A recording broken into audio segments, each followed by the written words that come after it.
Ready to become the master of your Ubuntu server's interface? Let's start with the heart of Ubuntu Server, the command line. Once you're logged in, you're interacting directly with the system's core. To configure your network interface, the primary tool is the Netplan Configuration file. You'll typically find it in, etc. Netplan.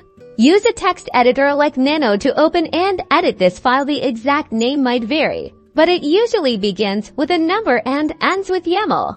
Inside, you'll define your server's IP address, gateway, and DNS settings. YAML files are sensitive to spaces, so be sure your indents are correct. Also, this is just an example. Be sure to use the values that are appropriate for your network.